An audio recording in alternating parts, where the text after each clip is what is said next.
Perkenalkan, nama saya Magdalena. Di sini saya akan menjelaskan pada pertemuan 15 mengenai kasus indikasi oligopoli kartel di balik mahalnya tiket pesawat. Tiket pesawat mahal masih menjadi keluhan, di mana Komisi 5 DPR RI bahkan menyoroti harga tiket penerbangan domestik yang lebih mahal dibandingkan dengan rute luar negeri. Kritik itu disampaikan dalam rapat kerja dengan Kemenhub di kompleks. Hanya tiket rute dalam negeri disinyalir buah dari persekongkolan pelaku industri penerbangan nasional yang jumlahnya tergolong sedikit dan mengarah ke oligopoli.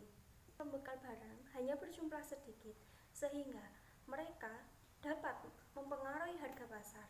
Indikasi oligopoli di industri penerbangan seperti yang diungkapkan Tulus tercermin dari makin sedikitnya pelaku usaha penerbangan di tanah air. Sebelumnya, pangsa pasar angkutan udara dikuasai oleh tim grup besar, yakni Garuda Indonesia, Lion Air Group, dan Sriwijaya Air Group. Namun, saat ini persaingan makin sedikit setelah Sriwijaya Group bergabung dengan Garuda Indonesia melalui kerjasama operasi atau KSO yang sudah dijalani dua perusahaan maskapai. Makin terlihat ketika pelaku industri penerbangan nasional kompak menurunkan tiket pesawat di waktu bersamaan.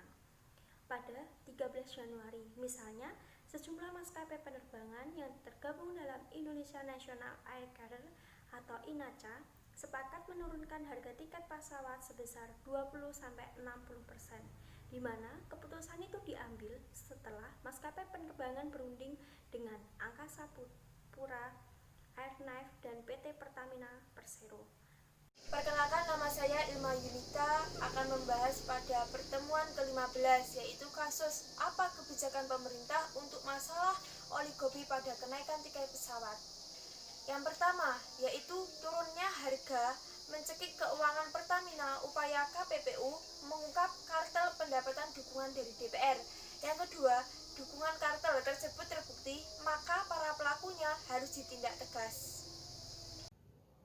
Saya Febri akan menjelaskan soal apa kebijakan pemerintah untuk masalah oligopoli pada kenaikan tiket pesawat.